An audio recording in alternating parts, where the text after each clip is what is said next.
7:18. Without our chair-elect, I'll run the meeting. So we're at citizens communication. The commission welcomes comment on park and rec items. Public comment that is made on an item that is not on the published agenda will only be heard by the commission. No formal action, discussion, or comment will be made. Each person providing public comment will have 3 minutes. They'll be asked to state their name and address for the public record. Do we have any public comments? All right. I'd like to say a few things about this dating situation. Too late. We've moved on to 3A. Discuss and consider action to approve the minutes from the Parks and Rec Commission meeting on April 16th. We'll have two. We could do it in one motion, I believe, actually. So let me open 3B as well. Discuss and consider action to approve the minutes from the Parks and Rec Special Commission meeting with 110% on May 13th, 2026 as well. Do we have any questions? I'll make a motion to approve both of them. I'll second.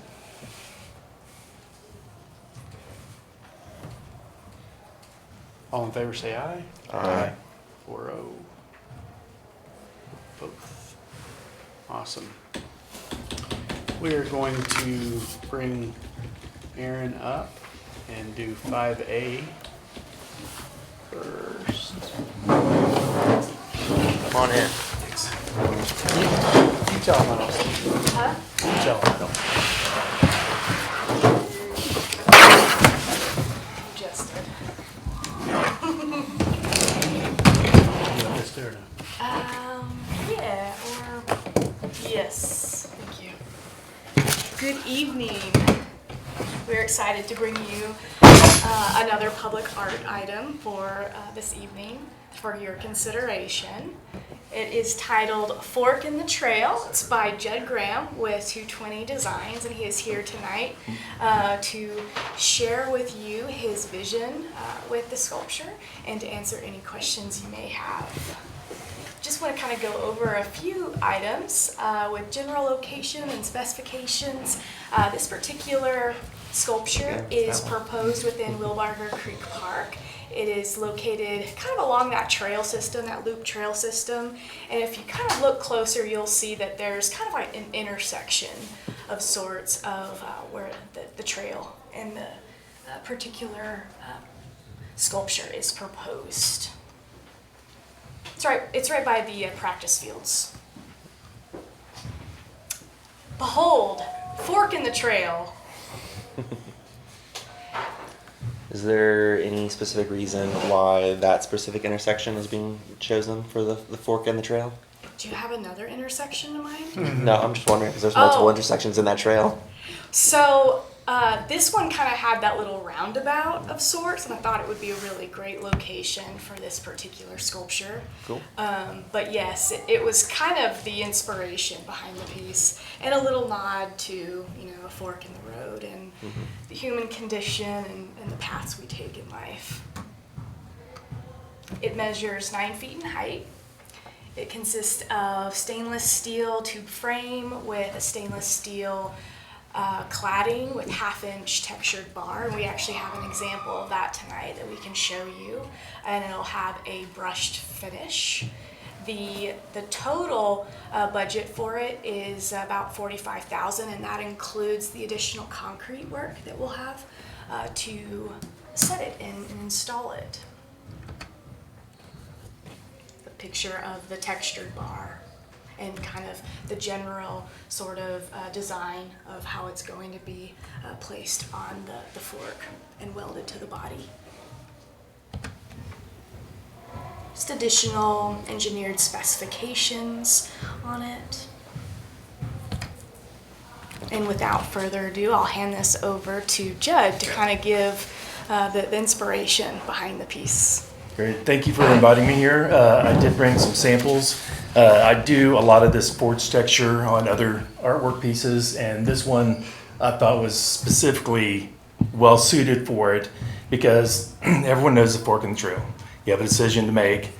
Trails, they don't start off as trails. You have to make them. the pattern on this material that I make is pretty much a metaphor for making a trail. It has indentions. I'll go ahead and pass that around so you can see. This is the pattern. This is the pattern that's on the material, but it is not the material.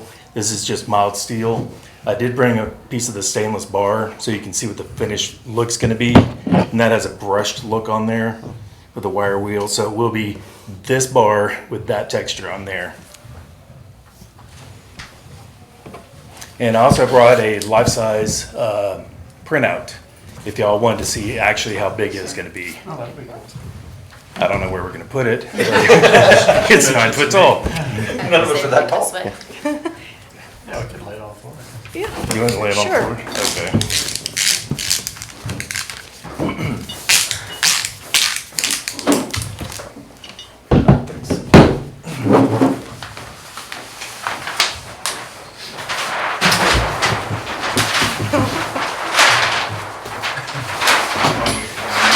Don't get it right in.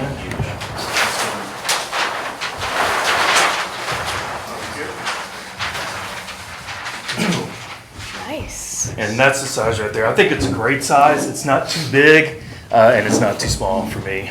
It's very interactive. It's small enough so people are going to want to walk up to it. The texture is interesting enough. I think they're going to want to touch it. They're going to figure out what's going on with it. And the material is going to be kind of sparkly. So it'll kind of sparkle in the sun and at night. It's got that light on there, so it'll sparkle too. What, light from the bottom? There's light? There's actually a light right by the trail. Oh, okay. So I was able to capture a picture at night. Oh, cool. Oop, where are we? There we are. Oh, yeah. So, Oh, look really good. And I like the way it's sticking in the ground. When we had one idea that had it standing up with a plinth underneath it, which kind of elevated it. Excuse me. And that just seemed like too not very intimate. This one I like better because it's there. You can walk up to it. It's not presenting itself to you to be admired and loved. It's right there.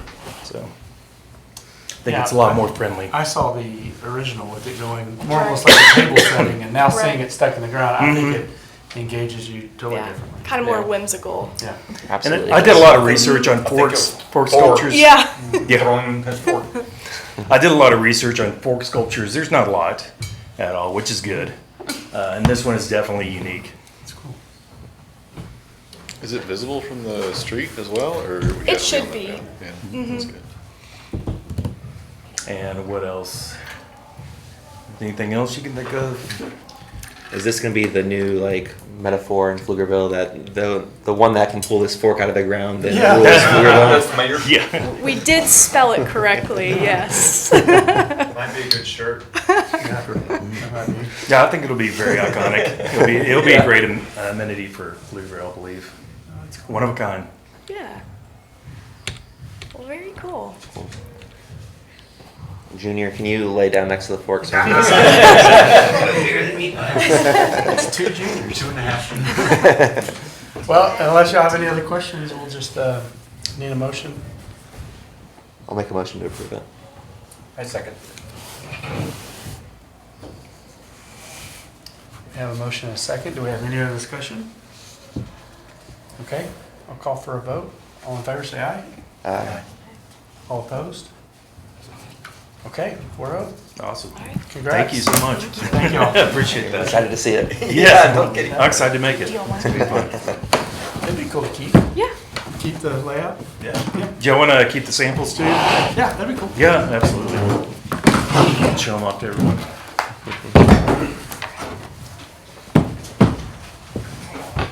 Kids will figure out a way to play with. Is that everything? Yes. Thank you for your time. Thank you so Congrats. much. Thank Yep. you.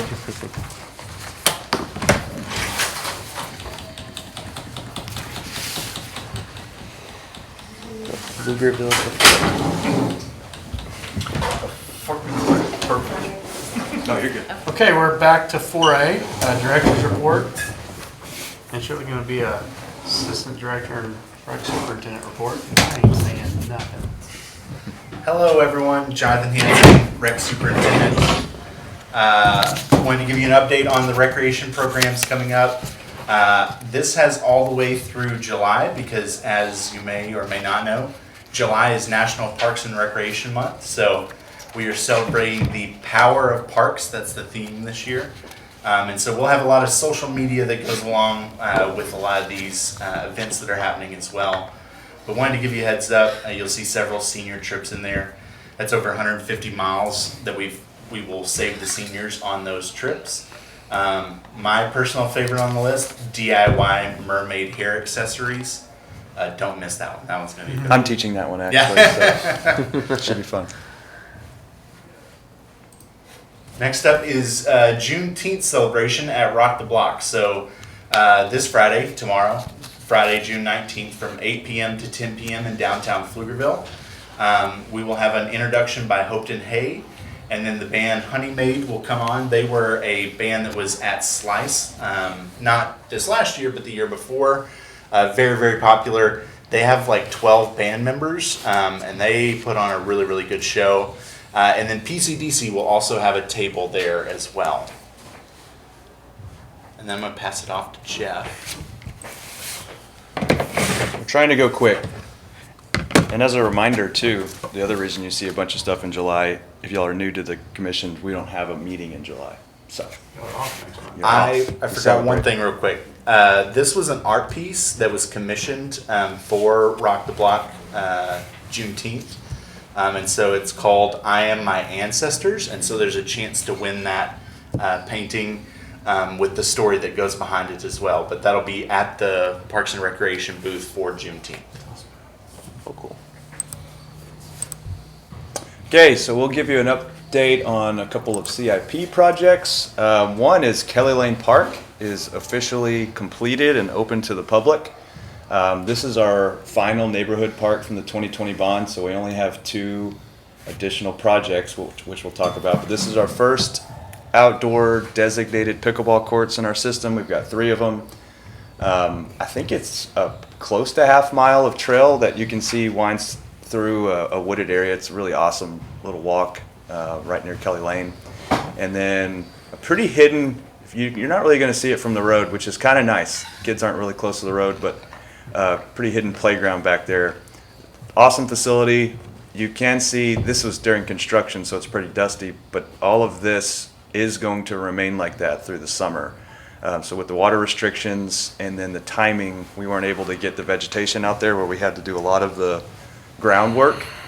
So we just put out some mulch rolls. What are they called? Something. Yeah. They're like rolls of mulch, I believe, that we put on the edge here so that we avoid washout until that time. But once we get back around to the fall and another planting season, we'll get out there and do all the vegetation. So it's not going to quite look all the way finished yet, but it's open, available for use. People have been really excited about it so far. And like I said, that's finishing out a pretty large portion of the 2020 Parks Bond. And I think someone may ask y'all, why did they put the playground in a spot where it's tough to see? This park is on Kelly Lane Road, which is one of the busiest parks in but one of the busiest roadways in our infrastructure. And what we didn't want is to create something that was like a beacon for kids to want to run across that street. So we didn't want an attractor. So that community that's across the street, that Blackhawk community is in our ETJ, it's not residents. They have their own parks, and we don't want to put some really shiny, brand new park right across the street from it. So what is across, what they can see from the road is the pickleball court. So if the adults want to cross the street, Have at it. have at it. But for the community that backs up to this, Falcon Point, this trail connects to their neighborhood, and they will have the access to come and play at this spot without it really being one of those spots where we have a bunch of kids seeing something across a busy intersection and feeling compelled to walk across it. Where's the park in comparison to the pickleball? So do you see that trail that goes just? You got the Oh yeah, I do. Right here. Mm-hmm. Playground is like right Oh, here. gotcha. Yeah. You can So it's see- close. and on the playground, you can see the parking lot. Yeah. or the Okay. I mean, it's That's kinda what I thought. really close. It's just so wooded, and the design team did a really good job of keeping. Like, we didn't clear a lot of land. We left a lot of the trees there. In fact, this space they really didn't clear much. It just was an opening. And so this park too, I don't know if this was an intentional part of design, but it's worked out pretty well. this was also a place that kids in that neighborhood just went and played, like, which is kind of, I grew up in a small town. We had a lot of just natural areas that we would just go play in. And you don't have that as much living in a suburb, but they had it. There's also a couple spots where some folks were living. So we've cleaned that out. Okay. It's a lot more visible now. They're not going to be able to do that anymore. But like we've already had kids go out there and build like a little fort with some of the sticks and small logs, small limbs you'll see. And that we want that. Like we love the idea that kids are getting out there and making their own fun. And so this park sort of entices you to do that, which is pretty great. Free range kids. Is there any, like system for reserving the courts or anything, or? Not yet, Working on but that. we think that'll probably be part of what we're working on with 110% too, is sort of looking at our facilities and where there's revenue opportunities. I'm trying something new here because we saw Nick there, but Shane and I just went to a conference and cities refer to their trail systems and these like green belts as greenways. So I thought it'd be cool to put it on here and start calling it that. Maybe it'll catch on. I don't know. Probably not.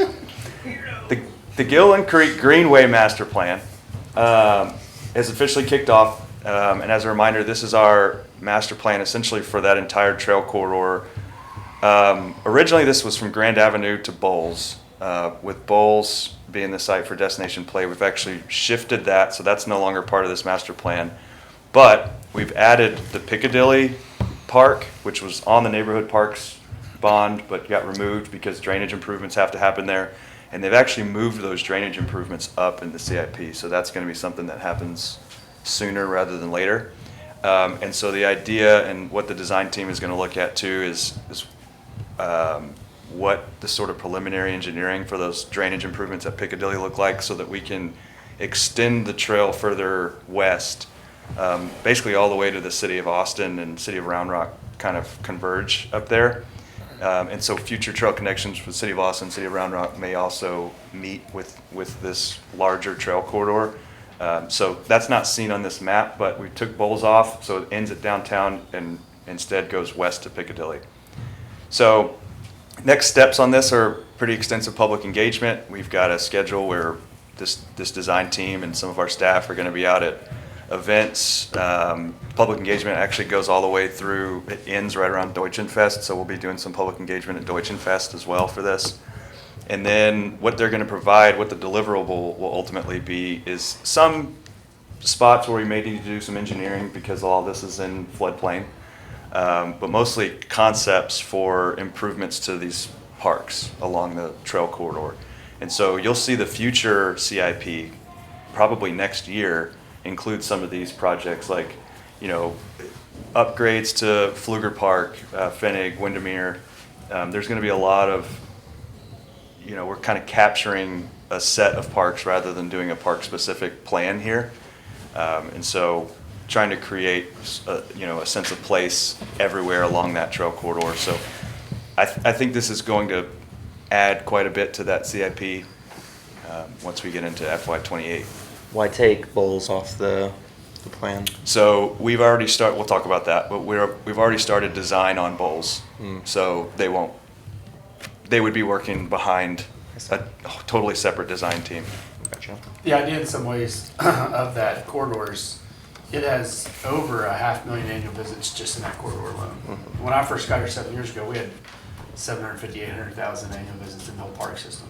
And as we've grown and improved, and post-COVID, the impact on people wanting to get back out and enjoying those spaces that they only really had access to when everything was taken away from them, has really seen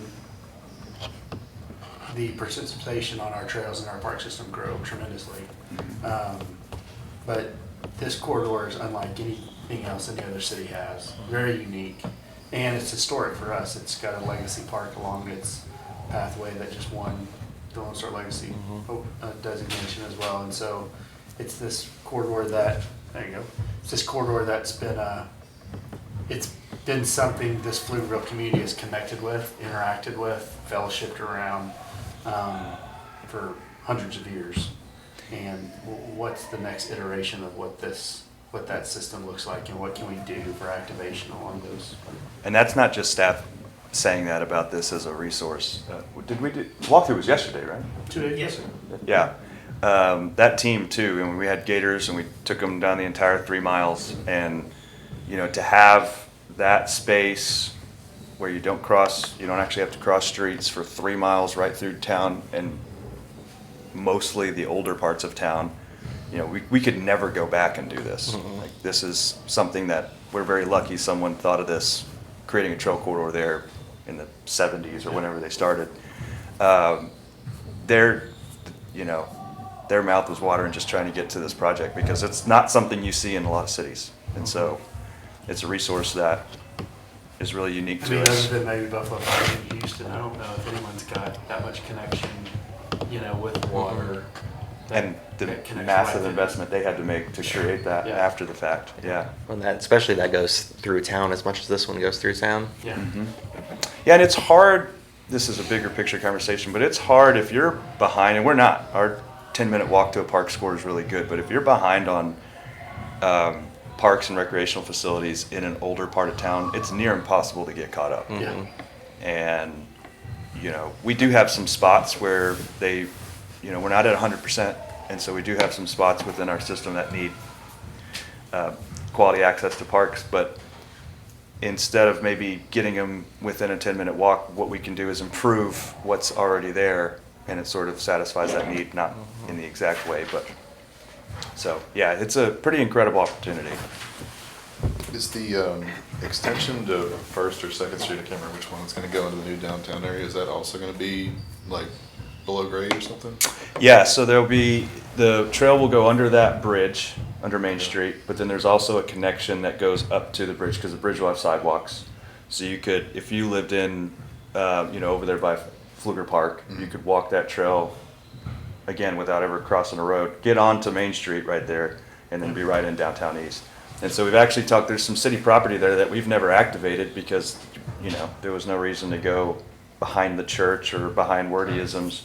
But we talked to the team about that too, like sort of, this is going to be the literal bridge, but also sort of the activation bridge between old downtown and new downtown. A lot of jumping off points too from there. Yep, so we've got some opportunity to program that a lot better than it is currently.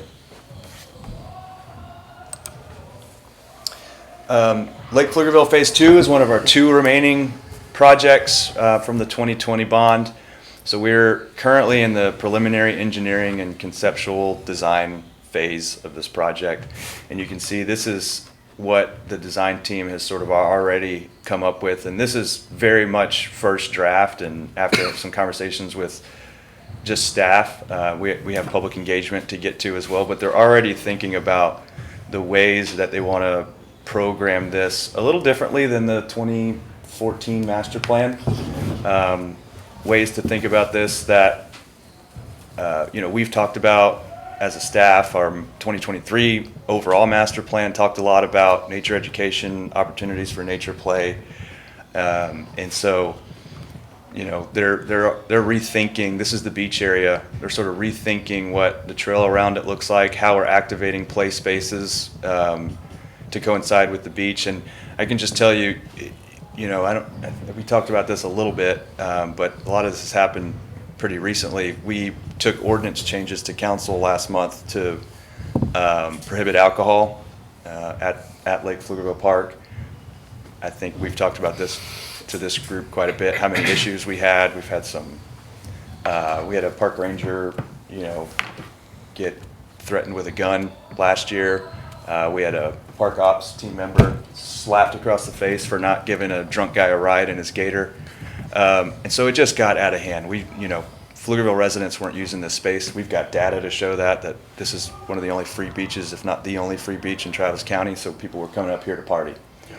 And so pre-Memorial Day, we made that change, and it has been it's a 180 from what it's been in the past. You've got families willing to bring their kids out there again. The beach is less packed. It's not, packing people in with their 30 packs and their kegs. And so this is sort of the next evolution of that. We're trying to program this in a completely different way.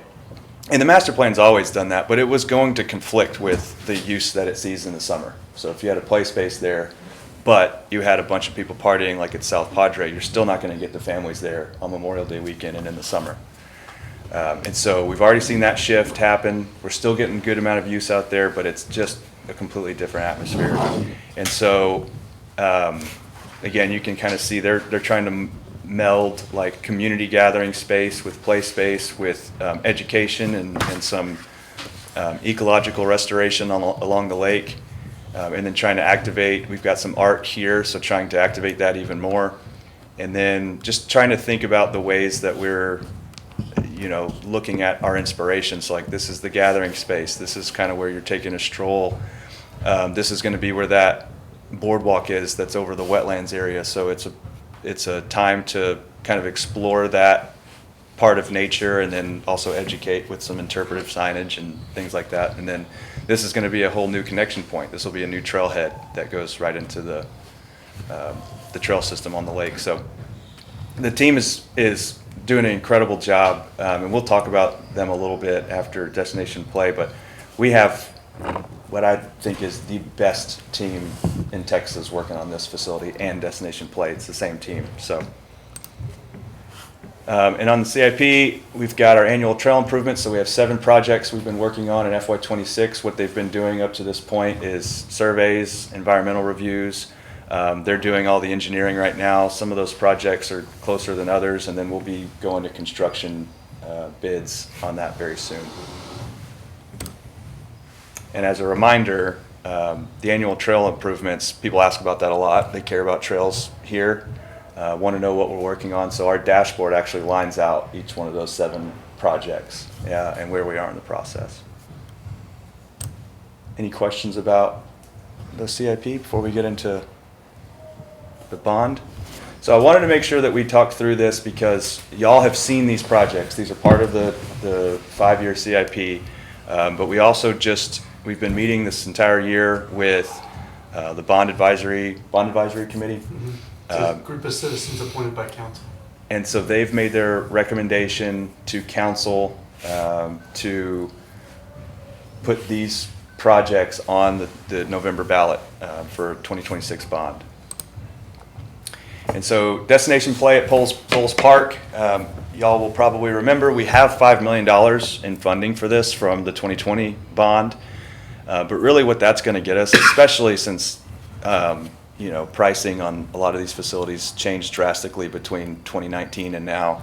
But even in 2019, $5 million was not going to get us much more than this. That's essentially going to get us, we can get an all abilities playground, we can update the restroom, and we can get some parking upgrades at Bowles Park. And so we have $12.8 million additional on the 2026 bond to really create the space that we've been talking about this being for the last couple years, which is a completely transformational play space that's not only all abilities but also multi-generational. Now we've used downtown Cary Park in Cary, North Carolina several times. I got to speak with the downtown Cary Park folks quite a bit this week at a conference in Austin. And so that is exactly what we talk about when we talk about multi-generational. So they've got this bark bar right here where it's a bar and dog park so folks can take their dog, they can go have a drink and hang out with each other. They have these spaces that you'll see right there where you can use for adult classes, you can use for senior classes, you can have yoga, but then they also activate it for kids when they're out of school. And so it's a lot of multi-use space. It's right in the middle of their downtown area, so it's been a massive economic driver. And we've read a lot about that, but we actually got to talk to these folks, and they've said there's new restaurants, there's new retail, there's new multifamily residential coming in right next to this park because they want to be there.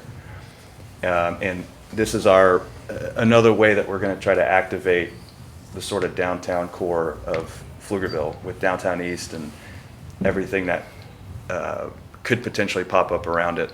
But then sort of the most important thing about that, economic development's great, but this has been an incredible community creation tool. So people are meeting their friends out there, they're meeting new friends out there, This park is sort of a one-stop shop for anything and everything folks want out of a park in downtown Cary. That's a little bit larger facility, but that's also a larger town. They have about 200,000 people. So we think we can get that exact same impact on Pflugerville with this amount of funding. And so you'll see, again, folks are going to be talking about this a lot between now and November, an additional amount of money to turn this place into what we have seen these types of parks do for downtowns really across the country. Yeah, for sure. And it was a tough vote to get. It was there's 9 people on the committee in the vote. It went 5-4 to add it. And so, you know, if this board is behind these park projects, you know, you're going to have your opportunity between now and the November election to speak to them, you know, on Facebook, social media, and public gatherings, etc. Yeah. And there is a theme to sort of what we're doing with the 2026 bond projects, which is these destination facilities, again, that serve sort of multiple purposes. And that's exactly what we saw in the 2023 master plan was people, they're okay with, they want walkable, you know, facilities. They want parks close to them. They want their trails. But people are also wanting these facilities that they drive to. Because you see it all over Austin, you see it all across Texas, and the impact that those have had. So TBG Partners is the landscape architect we have on both Destination Play and on Lake Pflugerville. They're the landscape architect. There's a larger team that they're working with too, but they're the prime consultants on it. And these are just a couple of facilities that they've done in Austin. So the one on the bottom left is actually just a conceptual design. They're starting construction soon, but that's Onion Creek Park District in southeast Austin. That's the first All Abilities playground in Austin. And so they're doing that for them. It's an incredible space. What is that one? That one is, they just told me, I think it's on like a 5 or 6 acre space.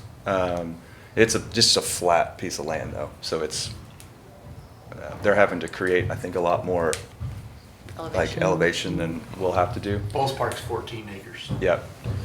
That Easton Park is one of the coolest parks I've been It's to. incredible. And Easton Park is actually part of a private development. It's not a private park, it's public. You can go visit. I've taken my kid there several Yeah, times. same. But it is a part of a master plan community, but they built that facility. Everything in there is custom. They've even got like a small little kid version of the Austin 360 bridge in there.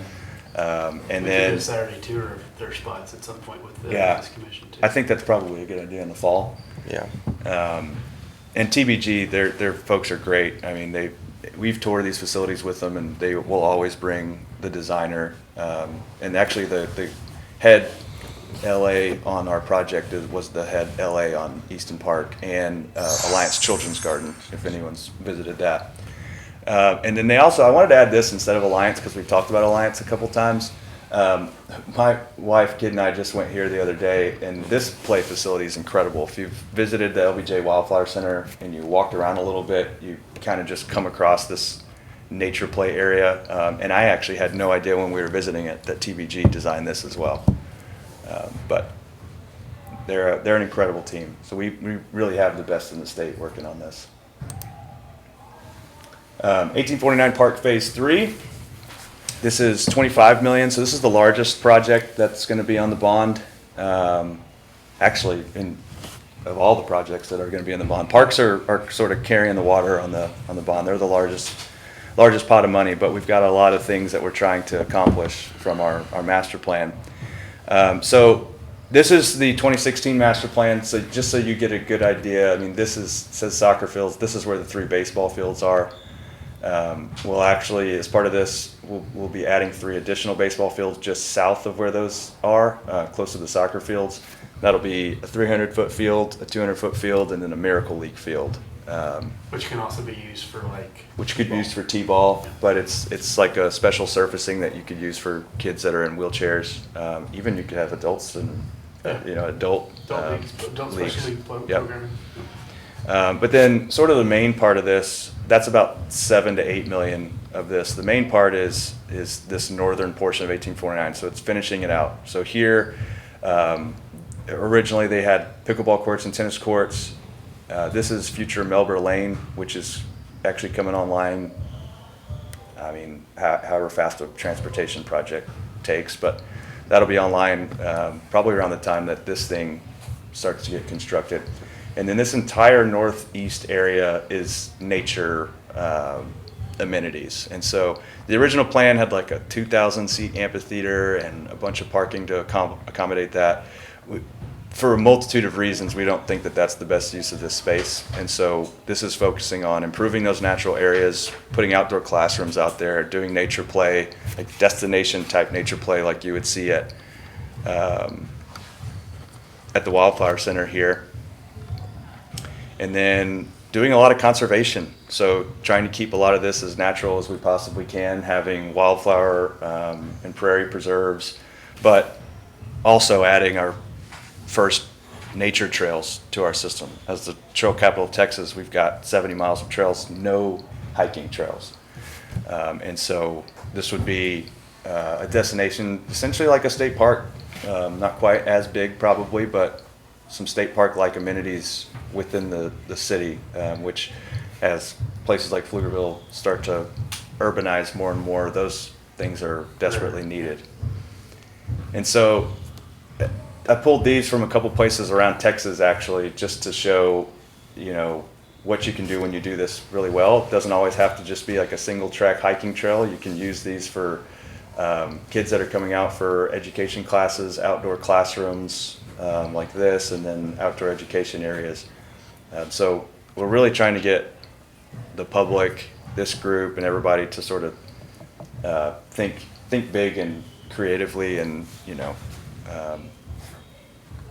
innovatively about what we can do with these spaces. Reunion Park, this is in the Historic Colored Edition, so this celebrates the history of that subdivision, pays homage to the reunions and the gatherings that have happened there over the decades, but it also creates a new space that doesn't exist at all currently to keep those gatherings and reunions going into the future. And so we don't know what this design would look like. We haven't gotten it conceptual yet, but our thoughts are just a lot of gathering places, a lot of play amenities, and then a lot of ways to tell that story. And there's some pretty incredible parks that have been built in these historically underserved areas across the country that do a great job of enticing folks to utilize the space while they're learning about the space. And I actually used the picture of 1849 because we've done a pretty good job of creating gathering spaces in our park system already. We know we can do this super well. This is site agnostic at this point because we've got to use land acquisition dollars to purchase some property. But it is part of the Aspire comp plan in the future land use map. There's a lot of areas within the HCA that are designated as future parkland, and we just have to figure out specifically where that is. But this will serve multiple purposes and be an incredible resource, not just for that community, but for the entire community to tell that story. And then lastly, trail improvements. I think any bond the city of Pflugerville does from here till the end of time is going to have trail improvements. We're always trying to grow that. And land acquisition dollars. So for things like Reunion Park, and I will say, I think you'll get asked a lot in the community, especially y'all, since y'all are on this commission, why would we need land acquisition dollars? Why isn't that in the project? You typically have these in these larger scale bond packages. One, to purchase property if needed for specific projects. We had a certain amount of money for destination play in there, but then when we decided to use this facility that we already have, that money got wrapped into the project, which took it from 2.7 to 5 million based on the 2020 bond. But you also have situations like, and again, I'm going to use 1849 as an example. In the 2010s, when we purchased property for that, the idea was to build athletic facilities in a space that's city-owned property that it ended up not being feasible. And so the city, to capitalize on an opportunity that came about, used money from a separate project to purchase the property for 1849 Park from the Flugers because they didn't know that was going to come available. They had some money. It was set aside for another project, and so they had to move it over. Well, that's the reason you put land acquisition dollars in a bond package, because you don't want to take from one pot to purchase land for another property if that comes available. And as we grow east, we're going to start to see development come in, and y'all got the, some of the talking points from Dr. Crompton about parkland dedication. Because of our budgets and our O&M, we're going to start saying no to small parks because we can't manage them. We can't maintain them. And so we're eventually going to have a big pot of money with not a lot of land to develop with that money. And so this land acquisition money could be used to purchase land that we then use development dollars to develop, particularly in the east of 130. And so there's a lot of reasons we would have this. I don't have a specific list of properties we're going to buy to tell you what this $7 million is going to be spent for. I can just tell you we have spent it every time we've had it, and it's been hugely important. And when we didn't have it, 1849 is great, but Lake Pflugerville lost several $1 million from its project. In a whole phase, yeah. It would be 7 years farther along. It'd be in a different phase, Yeah. So you'd already have beach expansion and boardwalks and stuff like that. So when you leave that open, you have to rob from somewhere else. And so land acquisition, we believe, from a staff's perspective, is a healthy mechanism that you always add to a bond program. So you're not stealing from that project immediately, whether it's that project or another project. Mm-hmm. And I know this number is a big number. It's 61 million for a parks bond. It'll be 84 million, 86 million, something like that, for when you include potentially the pause facility and the parking garage in Old Downtown. If all those pass, it's around $185, $186 a year to each resident. So we're talking about essentially 50 cents a day or so to a resident for all the, not just the park, but the pause facility, and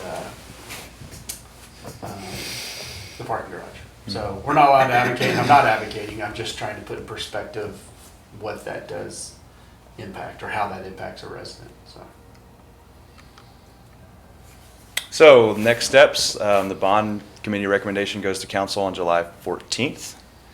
And I'm happy to answer any questions y'all have.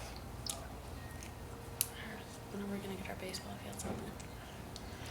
The current Well- ones or those? The current ones.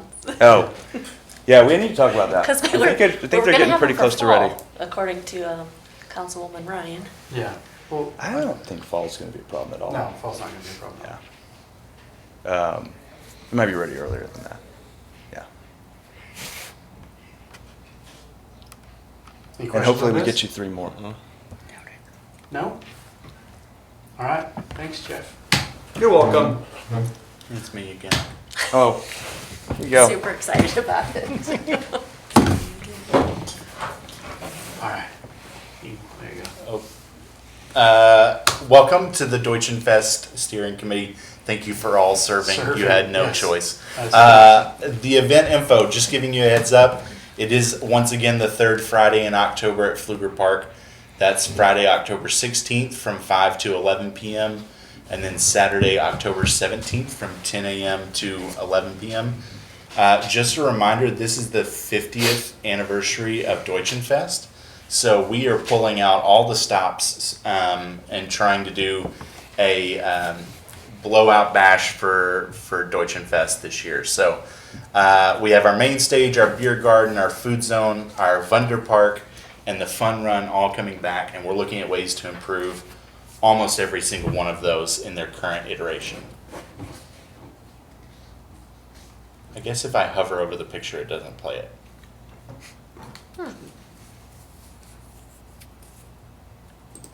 So, how are we celebrating the 50th? Two major ways. One, there's going to be a huge outreach part of this. So, we are looking for memorabilia, pictures, stories of people who've attended over the past 50 years of Deutschen Pfest. And another way in which we are doing that is through the entertainment section. So we are being very selective and trying to curate a very unique event this year. So if you remember Easy Band, they were the finishing band for last year on Saturday night. They are coming back to us again on Saturday night. They're incredible. But a local favorite, Spasmatics, is actually their opener, which is pretty incredible to say. So that's going to be a great night. Bitty Bitty Banda, who did a Music in the Park for us. You've got your Austin Polka Band, and then Mike in the Middle Tones. And then on Friday, we have Suede performing as the opener. And then I can't say who the Friday headliner is yet because we're still working on contracts. But I think it'll be a band that everyone will enjoy. It's a cover band, so it's not that actual band. Their name is literally has the word "not that band" in it. So, but they put on a great show. We've been watching several of their videos, so it's going to be a great night. And once again, the theme for Deutschen Pfest is that Texas German culture, and so we are really trying to press into that. We are going to work on a very specific tag for this year since it's the 50th anniversary. Workshopping still what that is, but something along the lines of carrying on that German Texan tradition while also preparing for what Pflugerville is going to be in the future. So there's going to be a lot of outreach during Deutschen Pfest. We will be pre-sailing for the Monarch Recreation Center at Deutschen Pfest, so it'll be a very fun time. Applications open next week, June 22nd. So if you know someone who's an artisan vendor, a food vendor, a community vendor, or would like to sponsor the 50th anniversary of Deutschen Pfest, please have them reach out to us or go on to deutschenfest.com and fill out an application for us. Any questions on Deutschen Pfest? Okay, we did that. So, last item for tonight is we are bringing before y'all a recommendation for what the fee is going to be at the Monarch Rec Center. And I want to give you a little bit of history. I think some people in the community just think that this Monarch Rec Center was just this facility was just like the brainchild of a staff member, or it just happened to be part of a thing that was happening with downtown. The city's been working on this rec center, for a long time. So in 2018, they approved the selection of Brinkley Sargent Wiggerton as a rec center needs assessment and feasibility study for rec and senior facilities. Early 2019, there was some preliminary data, and that was collected and assessed by BSW, presented by the director at the time to City Council. City Council at that point appointed a citizen group that would serve as engagement, provide feedback, go on some tours before the study could be completed. At that same time, almost running parallel, there was the desire to have a 2020 bond, which is where we've seen ultimately this rec center funded and all the stuff that Jeff has talked about just in his CIP update. So there was a bond committee formed by council to hear a recommendation from staff on the projects. The rec center feasibility study was completed, and its final report, as you can see a screenshot, was done and dusted in December of 2019. The assessment was shared with this board, not anyone here at the time obviously, but shared with this board for review and ultimately sent in the weekly to council in January of 2020. In that, and there's a, we could attach it and send it to you on a future report, but it talks about the age of our population, where we were large and how we compared to other municipalities, where we were small, like our senior population is smaller than some of the areas across the United States, and that how dense of a family group that we had compared to some of the other parts of the population. Also talked about our projected growth, where we rated among the median household income versus Pflugerville, the state, and the United States as a whole, and what they expected our population to be in the next 15 years. They also looked at a couple trends of where, and I know you can't see this, but it says weightlifting, swimming, fitness, etc. The red line is the national average in Pflugerville, where we scored above the national average in our interest to participate in some of those activities. And ultimately, there was an assessment, multiple assessments, that assessed how we scored in among our residents as far as their participation in fitness activities, and ultimately how competitive a rec center would be in the current market. So after that, City Council approved a recommendation from the Bond Council to have a May 2020 election, a bond on that May 2020 election. And then in April of 2020, they voted to postpone it because between February and April, there was COVID. And it lasted for a little while, if y'all remember. And so ultimately, we were doing a lot of things virtually. Council met, decided to have 3 propositions, including the rec center. And in July, they voted to have that election on the November 3rd, the presidential election that year, 2020. It passed. All 3 measures passed for y'all's thing tonight, and we're talking about the rec center fees. The rec center passed 57%. And what we found post-COVID, post that election, is that the $47 million that were approved in 2020 didn't get us the facility that everyone expected. And so part of that report that I didn't highlight was that we needed a 1 square foot per population to serve this community well. That's the national standard. That's what you're supposed to have. And we have a facility right now, it's 25,000 square feet for 75, 80,000 residents, which is obviously poorly serving 1 square foot per population. And staff is doing everything they can, but everyone leaves this facility frustrated because all the pickleball players want more time. The basketball players want more time. Volleyball players, more time. Seniors, more time. Zumba, more time. Anyone that's programming here wants more time. And when you think about a facility, it's supposed to be for this population at least 80,000 square feet, and it's 25,000 square feet. They have every right to be frustrated with the amount of time that they're getting in these places.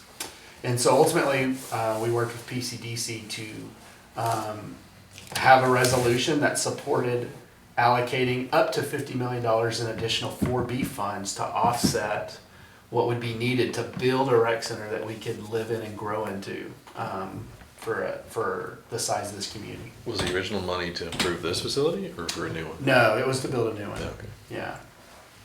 But you saw in the 2010s, you saw facilities getting built for half of what they're getting built for now. Yeah. I mean, I built a rec center in Missouri City. Now, it was a 35,000 square foot facility. It had tennis courts and everything on the outside as well. I think it cost us $4.5 million. So, post-COVID, inflation, everything just shot. It just became very expensive to build a facility. Next, so after that, the council elected a citizen steering committee to drive the program design. These 11 citizens toured DFW facilities. They met 6 times over the next 4 months to work out design and program draft recommendations. Ultimately, they engaged the Parks Commission and City Council in that process, made a recommendation of what our progress was to council in October of 2022, and one of the recommendations was to be a 67% cost recovery facility. Ultimately, council approved their report that came to them in March of 2023, and it included a lot of things in it, and we can get you that as well.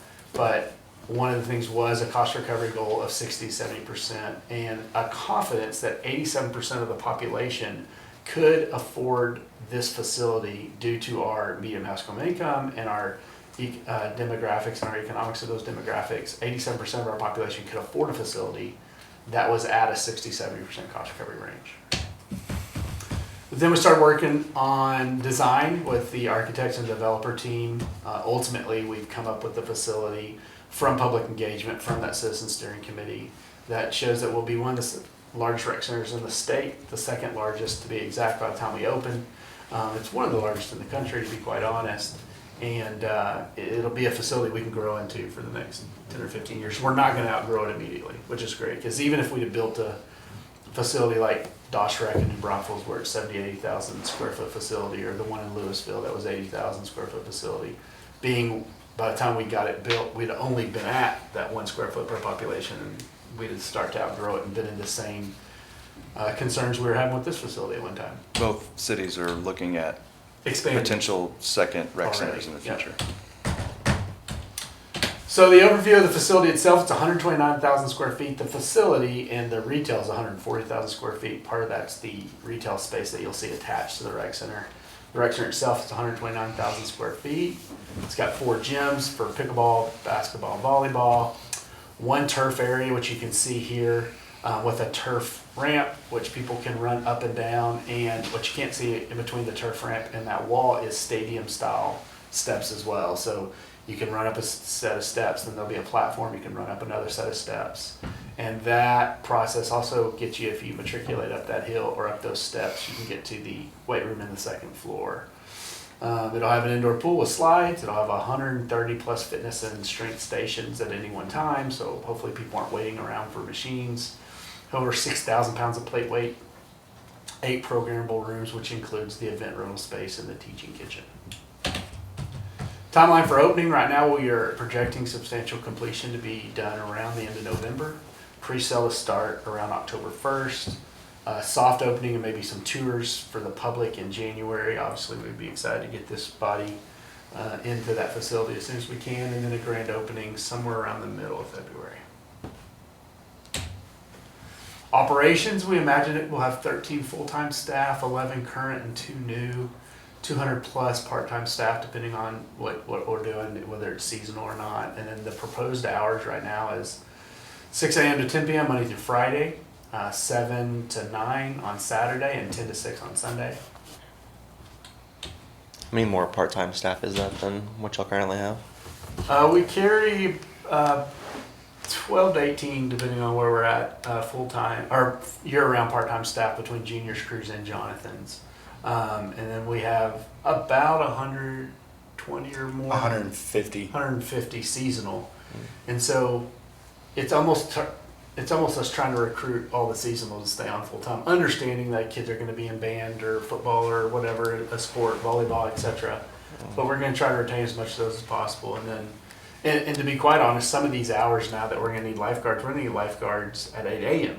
When kids are in school. And so we're going to need adults, seniors who are retired and want to do some things, lifeguarding, that type of program.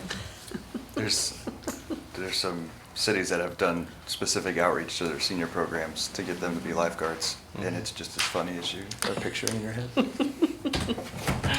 Memberships, right now, we're projecting a daily and a monthly. Membership categories would be the ones we have currently, which are youth, senior, veteran, adult, and family. Veteran, what we've always done per council's request is whatever the cheapest adult rate was is what so normally whatever the senior rate is what the veterans would pay. And then an initiation fee, which would potentially be waived for current members. That's going to be our recommendation. So that's kind of where we're at, what we're thinking. Just to give you a little bit of framing on this as well, the Health and Fitness Association has an annual report. The 2025 report said 81 million Americans belong to a studio, gym, or fitness facility. That's a 5.2% increase from their last annual report in 2024. That's basically telling you that 26% of the U.S. population holds membership to a fitness facility. And the average membership fee is $69 a month. Those numbers are important because we're looking at where our breakdown will be. What we're seeing, this is not our breakdown, this is from the report, that 18 to 24 is the largest in the fitness, and I don't think that would be a surprise to anyone at 32%, and then 25 to 44. But you'll see that the 55 and older population is gaining. That 5.2 is an increase from last year. That 8.6 is also an increase from the previous year's report. And then the 55 and older population, just in general, has grown over 231% over the last 20 years because of how active they've become and some of the sports like pickleball, which have so entrenched those communities as well, that you're seeing a huge activation of that population. Fluid stats. So if we're in the range of 70 to 80,000 in our population, at 26% of that, that would be the market for the city limits of Fluid would be 18 to 20,000 residents would want to hold a membership. And so we've had to do some back of the napkin math here to figure out where we're at with the market, because believe it or not, Gold's Gym doesn't want to tell you how many members they have, and some of these other places don't either. But from the Health and Fitness Association, they will say that a gym should hold 0.1% of its square footage for its membership rolls. And so what we can figure out with that is we've got a facility that's 129,000 square feet. So it says, based on the standards that the health and fitness industry says, that we should have at our max capacity 13,000 members in that facility ultimately at its full growth before we would consider looking at a renovation or a second facility. And when we use that data to look at what our market share is, we look at Gold's, which has about 45,000 square foot per Google. You know, none of these people are telling me anything. And so I'm projecting their membership to be right at 4,500. Cowboys Fit for a facility, it's about 60,000 square feet for 6,000, and Planet Fitness for 18,000 square feet for 1,850. Because the YMCA went to Hutto and Round Rock and looking for some bond improvements to their facilities in the greater Austin, they actually have their numbers from 2024. Interesting was Hutto had a 28,000 square foot facility for a town of 42,000 residents at that time in 2024. And so that number over 10,000 is almost bang on average. I mean, that's right. That's that 26% that they're talking about. Almost all of them are using the Y. And so if they have a Zumba place in Hutto or a Orange Theory type facility as well, they're actually above the national standard of 26%. So it kind of, first of all, shows that people in this area may even be more active than the industry standard at that 26%. You can see Round Rock's Y in 2024 was a size of 80,000 square feet, and they had 13,000, which kind of bodes well for our capacity that I was telling you earlier, for our facility being much larger than that. So what's Pflugerville's capacity? If we look at that 18 to 20,000 range, and we look at these numbers I was able to just do back in the napkin math on, it looks like so far there's about 12,000, almost 12,500 memberships accounted for of that 18 to 20,000, which means there could be up for grabs anywhere from 6 to 8,500 memberships that are still in the city limits. Now, they're not just waiting around. It's leakage. Either they've already gone to Cowboys Fit and Cowboys Fit's bloated, or they've gone to one of these Ys, or they're going to another facility. But what that number should make y'all realize is that there is a market share for this facility.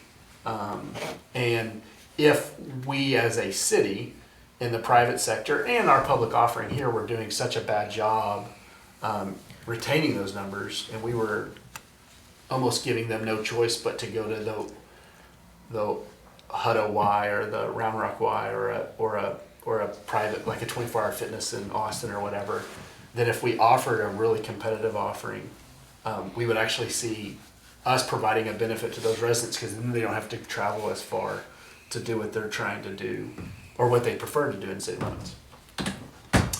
So the current fees in the Pflugerville market, you can see to the right what we charge, and it's very on brand for a facility offering of this size, which is, you know, it's poorly sized for the market, and it does just enough to frustrate everyone that's a member here. They don't have enough, you know, time to do anything they want to do. The gym's nice, the weight room's nice, but they would like it to be bigger. You know, they'd like to have more basketball courts, etc. You can see our competitors on the left. Cowboy Fit currently has that. Now, you know, whoever's listening online, do I have to talk into a mic? Whoever's listening online, these numbers will change every single day for these folks. I was able to confirm these numbers with these folks because they do want you to sign up currently. Cowboys Fit, they have a registration fee of $99, which they'll waive at any time if you argue with them, I think, and a $59 monthly individual fee, and an $89 monthly couple fee, and a $119 monthly family fee. Planet Fitness has a registration fee of $59 and an annual fee of $49. So once your membership clocks to year 2, year 3, year 4, you're going to get charged $50 just for being on their roll. They have a $20 a month individual fee of no commitment, but if you commit to 12 months, they bump that back to $15. Gold's Gym has an $89 registration fee and a $35 a month individual fee, no commitment. And once again, if you do commit to 12 months, they bump that back to $30. So for us, I think the question is cost recovery a goal or a mandate? And, we would hope it's a goal, not so much a mandate. Like we said earlier from that citizen steering committee, 60 to 70% was what that citizen steering committee made the recommendation to council that we should stay at cost recovery wise. And so city council has approved a subsidy from 4B sales tax dollars for year 1 of this facility at $2.1 million. Normal operation revenue for a facility would want to see of your revenue split 70% coming from membership and the other 30% coming from everything else, whether you're renting it or programs or any types of one-offs that you can do. Our year 1 for our facility, not year 0 so much, but year 1 when we have a full year under our belts, we're looking at probably a revenue rate of 60%, 10% for programs and events, and a 30% subsidy. And we recommend the subsidy should continue until the membership grows to a sustainable rate. And so basically what I'm saying there is if we get, the math's going to work at some point at the number we have. And so if we have 5,000 members in the market, it seems like we have it. But if we get to 8 or 9, or as the city continues to grow and that population that has that 26% has grows as well, and maybe we get up to our capacity at what the national fitness industry says is 1.1%. So let's say we get up to 13. We'll eventually get to a cost recovery number just by the sheer volume of the members that we have in the facility. But the real question is, do you want an exclusive facility where people are paying that almost immediately? It's $85, $100 a month, and only a certain population can get to that, or do you want to stay at that 60 to 70% bell curve and know that 87% of the population can get there, but there's got to be a subsidy from somebody. And we're not necessarily saying what that subsidy is, although we think it's a more viable option to use 4B than it is general fund dollars. Because we believe not only this, but all the other improvements to the community is continuing to be an economic driver and is driving sales tax. So here's our recommendation. Our recommendation, based off the numbers that we have, to hit the numbers that we're required to hit, would be a $67 a month for adults, $94 for non-residents, $40 for youth, $56 for non. Seniors would be $60 for $40, $56 for non, which means our veteran rate would also be that same thing, 40 and 56. And then families would be 93 and 130. It's a little bit more than Cowboys Fit. It's a little bit under the national average of $69, which was what the national average was. Cowboys Fit's family deal is actually, it was like 117, 119. So the family rate's actually cheaper than Cowboys Fit. And we believe that we're going to see way more family use than anything else because of the facility we have. So if we have 4,500 members, we'll see the adult, youth, senior, and families all combined give us $4.2 million in revenue, which would be 60% of our cost recovery number for that operating budget. We would still use a 4B subsidy year 1, like I said, is $2.1 million at 30%, which would provide us the opportunity to do programs and rentals at 10%. Without that subsidy, programs and rentals have to go up and membership fees have to go up. So now Jonathan's team isn't doing a special needs drop-off, a parent day out type program because we're having to run another pickleball tournament. Jonathan's family isn't providing a lot of time where someone can just use that turf for a workout. If you're on that turf, it's because you paid an extra $30 or $50 a month because you're part of the CrossFit program. Or there's not a lot of time for pool usage because we're running through and doing some sort of cost recovery program on our pool side. And so if we have that subsidy and we keep the membership rate, what we believe that 6%, 67% cost recovery overall, we're able to have a facility that we can offer some free or cheap programs even at that rental, that membership rate that we have, and hit that $7.1 million operating budget that this facility is going to occur. So with that, I know that that's a lot to digest, and that seems like a pretty high number, maybe compared to obviously what we're offering now, and comparatively to some of the other facilities potentially as well. I don't know if I can tell y'all the Hutto rates and the Round Rock rates. I don't think I put them on the slide, but if you give me a half a second, I have them. Hutto's family and Round Rock's family rate, adults, we'll go back to the slide so you can hear it while I'm saying it. The adult would be $51 a month, couples $83, which we're not offering right now. Family would be $93, so we're actually right on that. Senior, they have a senior family. The senior individual would be $38, so we're $2 over that. A young adult's $38, so we're $2 over that. And youth, they said young adults 38, youth is 21, but they defined youth like 11 and under. So we're just defining all youth at a certain rate. If it's a 30-year-old or 40-year-old, they're just on a family plan. It's a different thing as well. And they have a $49 a month registration fee at their facility currently. So this ultimately is y'all's recommendation.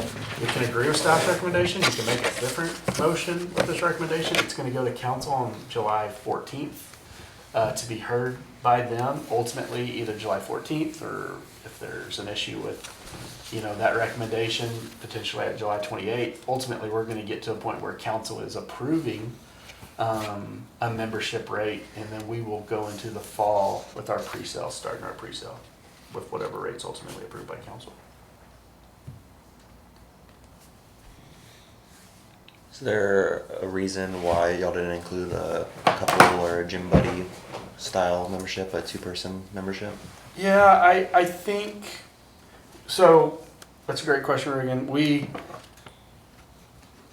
The four of us aren't the brain trust that's behind any of this completely, right? So we didn't design it. We obviously didn't lead the bond program. We've been helping as staff along the way. We have an incredible architectural team running the architectural stuff. We have an incredible consultant, Teresa Thompson. She's the assistant director for Parks and Rec in Fort Worth, but she ran Keller at 100% Keller Point, 100% cost recovery, ran McKinney, opened it, ran it through its paces, opened that building and ran it for the first couple of years. Ultimately, very quickly, they got to 100% cost recovery. And then she started and planned the Stephen Terrell Rec Center, which is Allen, which is the largest rec center in the state. They don't have indoor water, so it's a little cheaper facility than ours are. Ours is going to cost more to operate because we're almost as big as them and we have indoor water, which makes everything a little bit more expensive. But she ran all those facilities, and we've brought her on as a consultant. And just for the first couple of years, for simplicity, it was try to keep these. I think maybe we could in the future move to like the Y. They have an adult couple. They have a family 1, which is an adult and 1 kid. +1, yeah. They have a family 2, which is 2 adults and then kids. They have a senior family, which is 2 adults plus. So, nowadays some seniors have grandkids or kids living with them. They have a senior 1, which is 1 adult. They have a senior 2, which is 2 adult. And so they have a full range of things. And I think maybe we could get to that, or we may see that we need that. But it's a lot more to keep up with. It's a lot more to project. Now this body could make a motion to put a couple in, and we would totally take that to council. But our consultant thought, let's keep it fairly simple. Jonathan, you could speak to anything on that as well. Yeah, being that this will be our first time running this facility, you want to have a lot of levers of control. So if you're not meeting or you are exceeding, that you have the ability later. So that flexibility comes with being able to add in year 2 a couple membership or a senior couple membership. And I don't think her facilities had some of that. So it just wasn't something they've ever needed in those other facilities. So But to your point, she opened all 3 of those facilities. And so it's just not something you typically see in like the first year, you see it as you know what the population of that rec center is going to be. Yeah. Because it wouldn't make any sense either for us to offer a couples membership rate if there are only going to be 7 couples. There will definitely be more than that, but it's good to see what kind of membership you have in that first year to then determine what is best going forward. It's a lot easier to add things than take them away. Yeah. Is there a max cap to family? Right now, I think the number was 5. And then after that, there's just gonna be a fee. So like, if family's 5, it's adult and 3 kids, but if you have a 4th kid, I had 4 kids. Yeah. So if I was, and this community at that time and needed to add a 4th kid, it's $10 more or $8 more or whatever. We haven't dialed down enough for that number, but we will by the time we open. Yeah, I mean, there's gonna be some people have 5 or 6 kids, so Yeah. we'll have to have an add-on rate for all those. Would it make much of a difference to flip like 18 down to youth, since that's kind of like high school, seniors are 18, right? Yeah, I think there could probably be a carve out that if you were 18 but you were still in high school, we could keep you at that youth rate until Yeah. you graduated.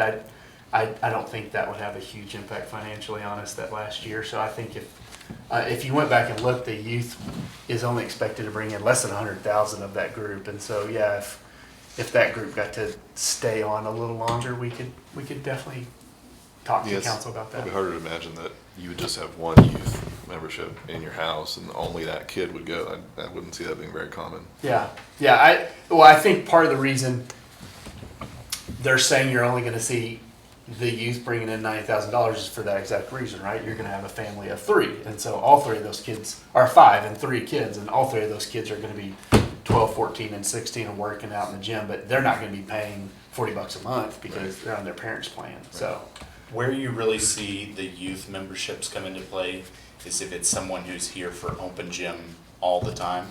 That's really where those youth memberships a lot of times. their parents don't want to work out, or Yeah. their grandparents don't want to work out, or their guardian who they live with, they just come in and instead of paying a day pass for all summer, they buy the youth pass, and they Especially in facilities that are located close to schools, a lot of times parents will buy memberships. Like Brushy Creek Mud has this situation where a lot of kids have memberships specifically because the middle school's across the street. So the bell rings and all the kids just go across the street to the rec center until the parents decide to come pick them up around 6 or 7. Brushy Creek Mud loves that, I'm sure. Yes. Or the staff. It's an interesting model for sure. But this is an important discussion, and I want to make sure everyone feels comfortable with it, because ultimately the request tonight is for y'all to make a recommendation to them. I mean, we're going to make the recommendation as staff. It's either y'all support it or you don't, and here's why. Can you go back to the slide that shows how much is expected to come from each age group? Yeah. If I could figure that out, there you go. I don't have any specific questions, I just want to look at it. Yeah. What about organizations or groups? Like, I know in Georgetown there was a number of groups like Corporate. corporate or more like there was a girls group that would come and use the facility. In Elgin we have the Down Home Ranch, which is just like those people, those groups of kids live like on the premises with those rehabilitation groups. And they get memberships that way. Have y'all looked or thought into any of that kind of stuff or what that would look like? I don't think we've dived very deep into like a group home group or a corporate group of any. There's probably a market for that. So we've looked a little bit at, there's corporate memberships where like companies can buy into it. Those are more oftentimes agreements with those companies, or sometimes even health insurers. Sure. I think Baylor Scott and White does that at a couple facilities. So those would be more like agreements with those facilities. But group rates we have not considered. I do think it's important to bring the whole conversation back to the point Shane was trying to make, which is that the difference between a 60 and 70% cost recovery facility and a 100% cost recovery facility, which means we're essentially saying no to every one of those groups. Yeah, absolutely. We're wanting to include the 18-year-olds because you saw the number of 18 to 25-year-olds that get a membership. They're really likely to do it. Yeah. And so if our goal is 100% cost recovery, those things, and I don't want to say we're saying no, but we're having to say we can work something out, but there's going to be some fee.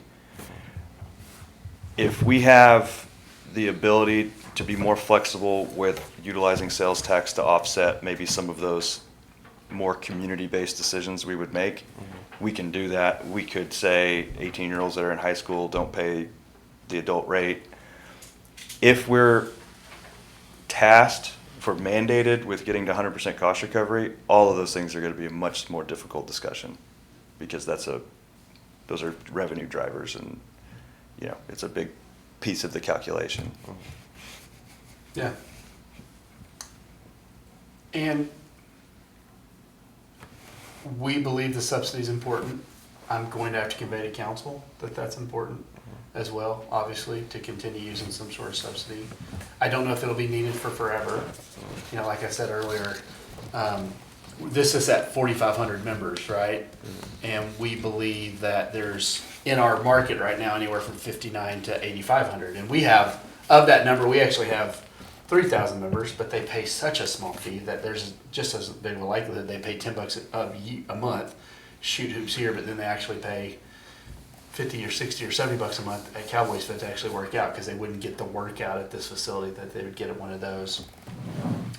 So we're going to try to retain all of our 3,000 members and still have to add another 1,500 even to make our numbers work. But if we doubled it, if we got close to 9,000, which is the rest of what we believe is in this market currently, I don't know if the subsidy is going to be needed. The large market that we have of members would float the overall operation of this facility. But if we're mandated to be cost recovery earlier than the first couple of years, and it's going to be tough for the first couple of years to even figure out what this building is. Everyone we've talked to, you have year one, everything's under warranty. Year two, you're replacing things that now you used to be able to call out on warranty.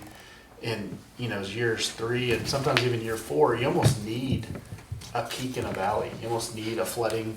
You almost need a COVID. You almost need some sort of lean times and flush times.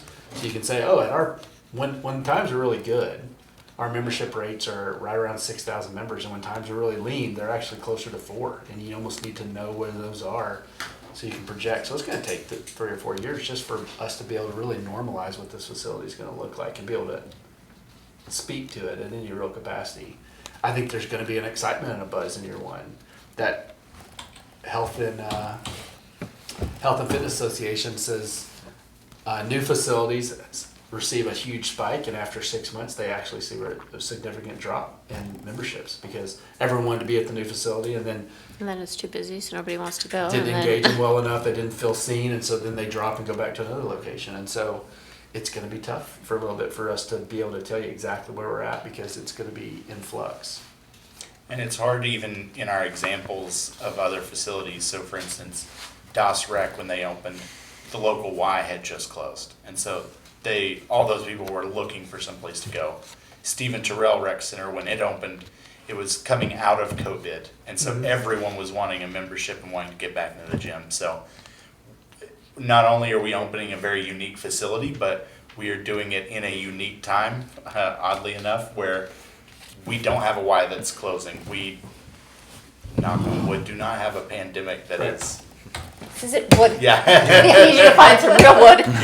So even Don't put that on us our again. examples they're good examples, but that led to those facilities in year one getting ahead of where you might consider a typical facility. And because Allen's population is a little bigger, I think they're at 100,000 or something like that. So they're 26%. It's got a larger market, right? Same thing for McKinney. McKinney's a much bigger town than us in some ways, and so they have a larger amount of population that may be active. And that 26 is obviously an average, right?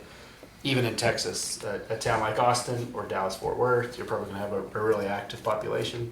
Somewhere in the Valley or West Texas, those people, 26% of Odessa doesn't own a gym memberships. They may own 3%, right? And so He's from West Texas. He can say that. I can say it. So not all those folks have a membership, nor would they ever think to need one. And so that's obviously a projection as well that we're working on. But we do feel from the 2018-19 study and from the study that we did in 2023 that the market is good for this facility to come in and open.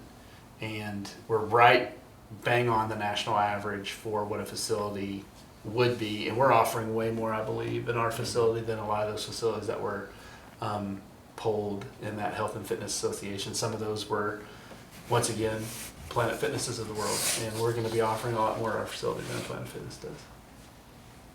Out of curiosity, if, not to put this out in the universe either, but if uptake is slower or things are, Yeah. we don't get as many people, as much revenue as we thought, and there's a shortfall between the operations and what we're bringing in, where does that money come from? That's a real concern of ours. We think about it probably every day. It's a big number.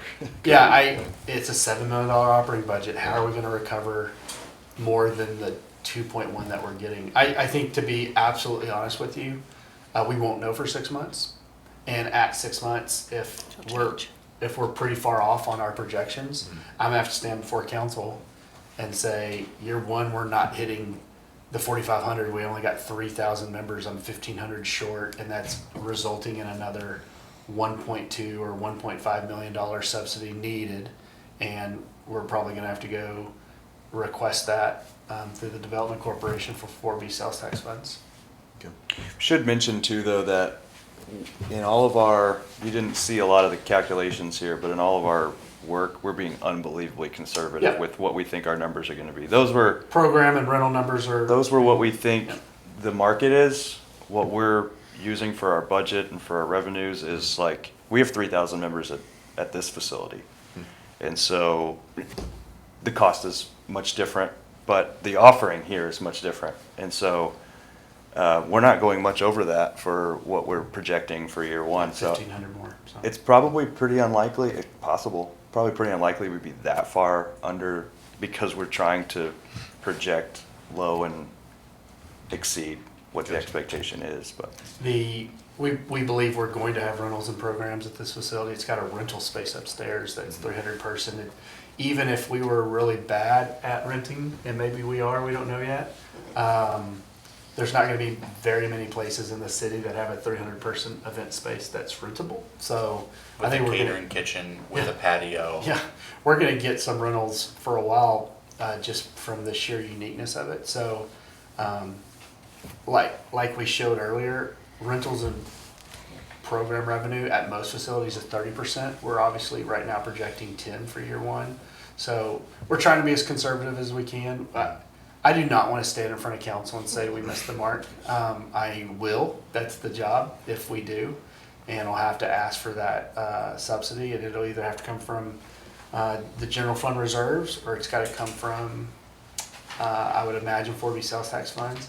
If we felt like this was something that was going to continue, year two and year three, those numbers continued because of the financial times or whatever, people are getting out of that, or it's just not a facility that appeals to the people that we're looking at. We're already starting to talk about some funding mechanisms outside of 4B sales tax funds that could be used as a potential subsidy in the future as well. And I know it goes without saying, but I want to assure you all that the recreation team will be working as hard and as diligently as possible to ensure that we are not only hitting this. I've told Shane that my goal for this facility is for it to be the second largest, but the best run facility in the state of Texas. So should mention too that this isn't what you want to look at for members. Essentially, this type of facility is all about member retention and making our members see the value and feel the value as much as possible. But, well, I guess not but, and we have, because this thing is coming online, we've been reached out to by so many organizations that want to do programs and tournaments and things like that, that I think if there's a way to generate revenue in ways that maybe isn't our first choice, but if we find that we're running behind, there's a lot of folks itching to do something in this facility that will help us generate revenue. Again, it might not be something that members are super happy with if the gym is blocked off on a Saturday for some sort of tournament, but it goes back to those being able to pull those levers. yeah. I mean, Reagan, you're in this space in some place. If we were low on our membership numbers per se, and we just did a big ball tournament every weekend, or a basketball tournament every You weekend, would get there. AAU or volleyball tournament every weekend, You could make if you got to June and you realized that we were running low on money and decided that it's time to start hosting tournaments on Saturday, Yeah. you would get there easily. Yeah, But at the cost of how many members? well, it'd be at the cost of the access, for sure. It'd be one of those facilities that Monday, Tuesday, Wednesday, Thursday, probably even Friday, felt like it normally felt. Friday night, Saturday, Sunday felt like a tournament facility. And once again, that is if we go to council and say, listen, Yeah, that's our not first membership time. numbers are Yeah. year one, if you need us to hit this 7.1 without an additional subsidy, That's what we're gonna what have it to do. looks like is programs and rentals are gonna go from 750,000 to 2 million. And that means we're programming the crap out of every weekend event. So it'll feel like the facility they really wanted Monday through Thursday night for sure. Friday, Saturday, Sunday is gonna feel like a facility that's having to recover the cost. That being said, that'll be at the burden of the members not coming in at the lion's share that we were hoping for. And that's a concept that's true for almost anything in this industry. Like if we're able to prioritize recreational use of our sports fields because council's okay with Yeah. a pretty low cost recovery on those. Every Now, ball field's under cost. If we started getting tight and they said, we need to start generating more revenue, well, that's not more recreational programs, that's More select. running Select, tournaments yeah. on the weekends. And you've seen some cities do that because they saw the economic impact, like College Station and Round Rock. But you've seen cities do that because they have to also. Yeah, So I mean, yeah. That's not the heart of this leadership team. I can tell you that. But it's I've run tournaments. Jonathan and Jeff have run adult sports and youth sports leagues. There's a reason that we're all here because we didn't want to do that anymore. But we can do it. Yeah.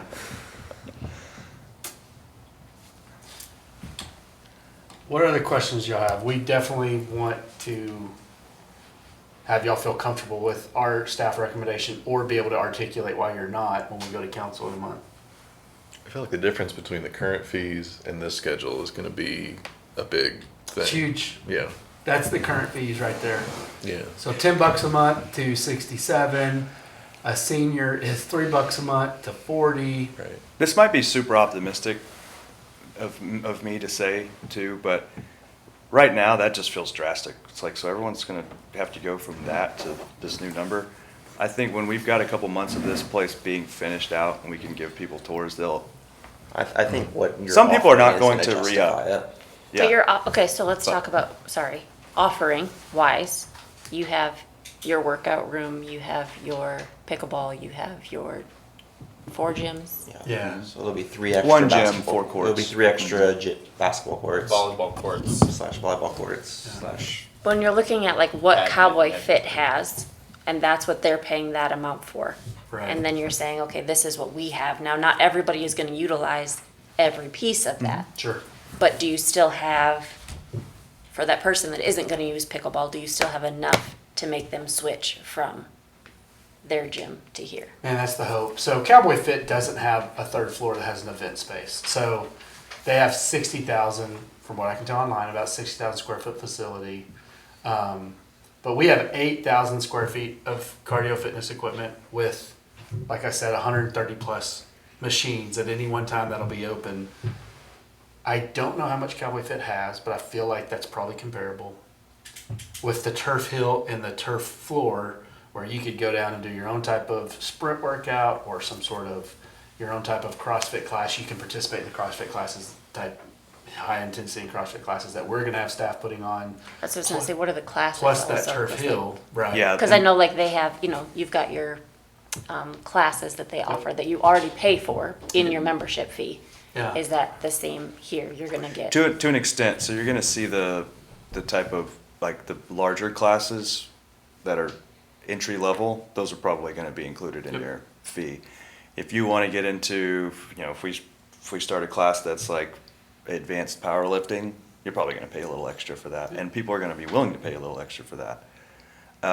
But Spin, the 8,000 yoga, square, Zumba. I think it's 8,500 or whatever it is. Something like that. That's just the workout space, so that's not including, one of the rooms is kind of a fitness dance room. One of the rooms has got an additional probably 1,500 or 2,000 square feet Very much like the upstairs room we have. of like the TRX and CrossFit, stuff like that. There's gonna be a bunch of CrossFit stuff down in the turf, so we really probably should have that number of what the square footage of fitness space really is, but it's much higher than that, so.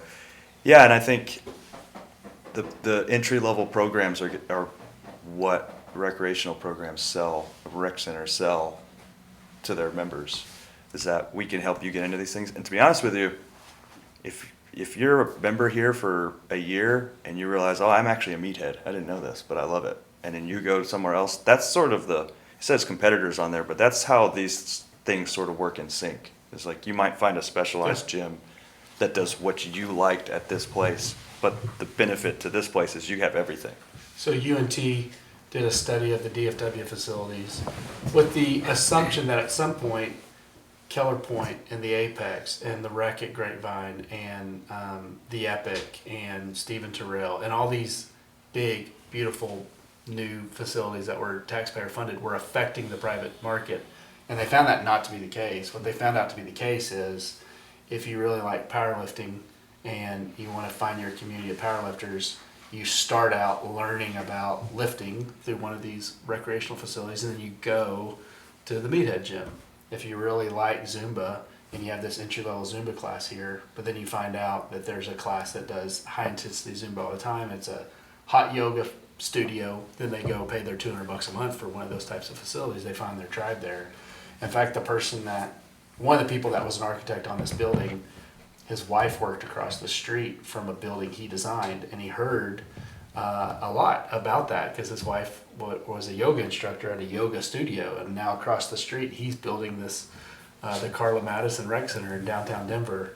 And what they Which found, is a 5-story rec center. right? What they found to be the case is the yoga studio membership actually increased over the first couple of years because people were joining that place, doing the entry level yoga, finding out, oh, I actually do like yoga. It's not as intimidating as I thought, and then leaving the Carla Madison and going to that yoga studio full time. And that void just creates another new person that wants to try out a recreational facility for the first time because they've seen their friend get more fit, and so they go join that location, and maybe they stay, or maybe they then go join the CrossFit facility or the powerlifting place or whatever. And so the UNT study showed that we actually are the gateway drug, so to speak, to The entry someone level. going and finding their passion somewhere else. One of the rec centers, to that point, actually had 2 gyms open around it after it opened. With the competitors and yours, are you also doing a registration fee? Yeah, we don't know what that fee will be. I think we've talked about somewhere in the $50 range, which is competitive with Planet Fitness. I think it was in that range, right? Yeah.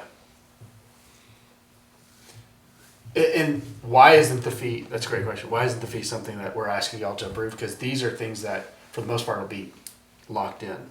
We want the ability from council to have some varies in our fees, because we want to be able to waive some of these fees in January or whatever, and I don't want to have to go back to council every time I want to knock off one of their approved fees for a month. And so some of these fees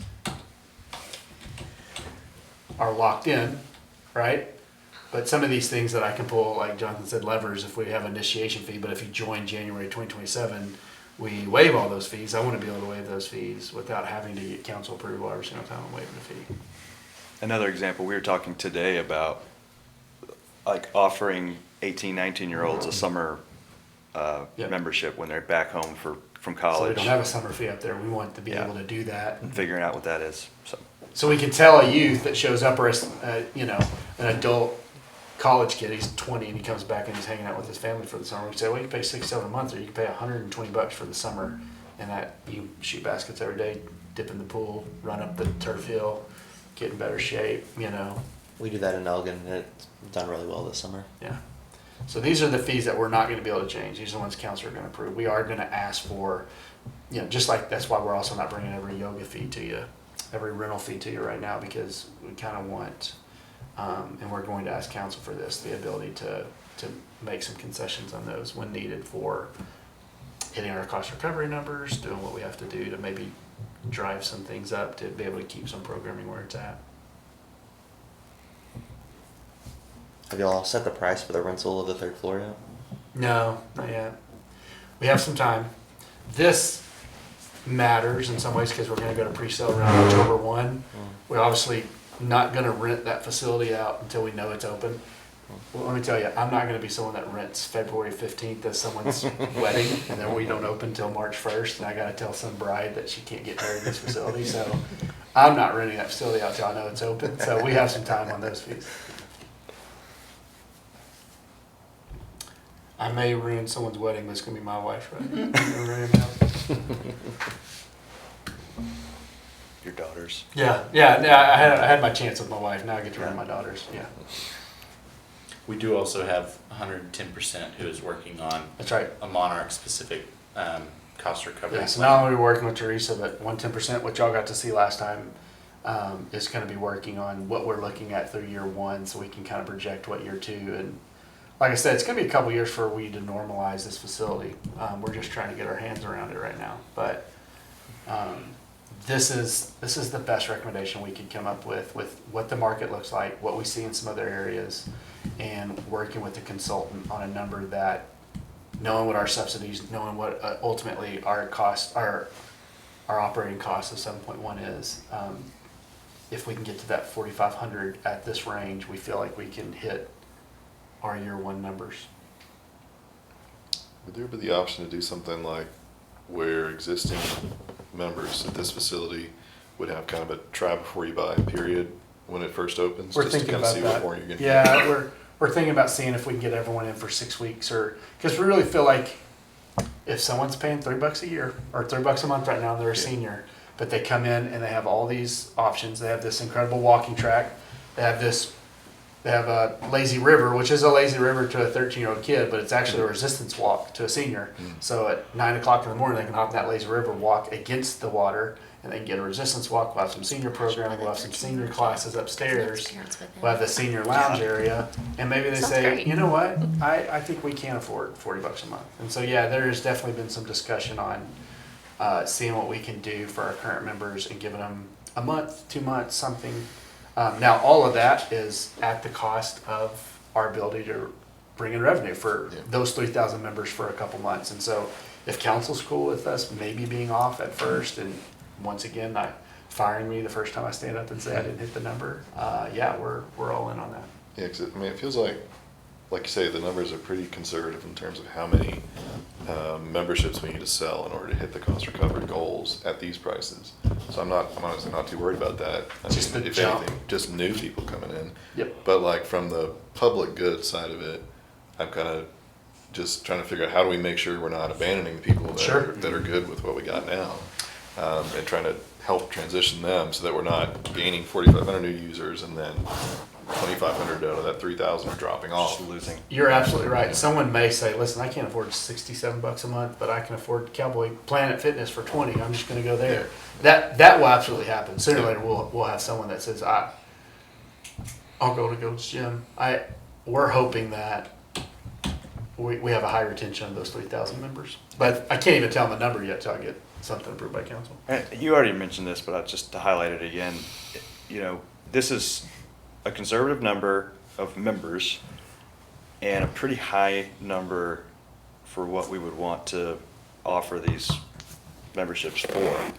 So it would be impossible for us to come up with just a low number and project a high number of memberships and then say, oh crap, we gotta raise these membership fees.